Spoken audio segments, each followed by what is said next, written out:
Competitive jousting is a sport that's almost 1,000 years in the making.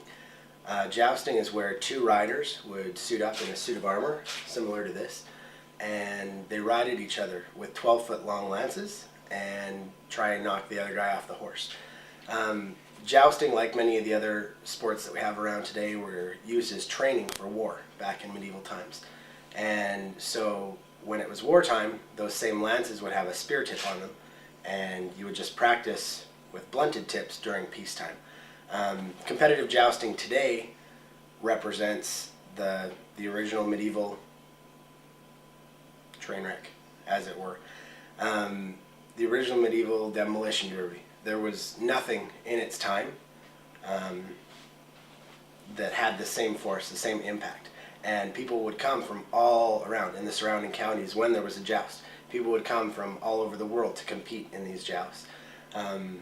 When it was in Europe, it had its heyday in the mid-16th century, and what it represents today is probably about the most force a human can take into their body and still live.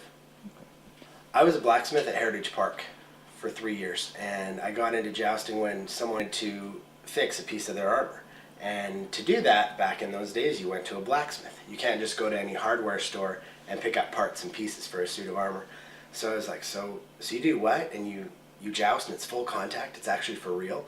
And he said yes. So I said, okay, well, I'll fix your armor for free, but you need to introduce me to your boss. And that's how it all started. And I'd seen jousting on a road trip with my parents when I was younger. I was about 9 years old. And I remember tugging on my mom's sleeve and kind of looking up and going, I'm totally going to do that when I'm older. And to find out that people still do it today, that all the books that I read when I was a kid about King Arthur, about knights, to find out that those were true and there were still people doing that, it was a really exciting time in my life. Jousting is extremely dangerous. It's kind of like any full contact sport has its dangers. There's things that you can do to be safe in it, but at any time that you come around and ride against an opponent, things can go sideways.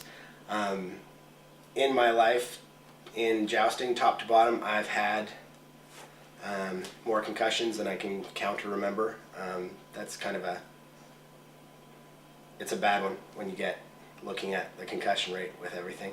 I've had a hairline fracture in my sternum. I've had a broken collarbone, broken hands and jammed hands, or my hands really puffed up, and then more bruises and nicks and cuts and everything than you can think of. There's people who have died modernly doing jousting, and that's always a concern. So you always try and make sure that you and your opponent are as safe as possible, but you don't want to take it easy on anyone because it's not honorable. You want to give them your best to make them a better competitor too.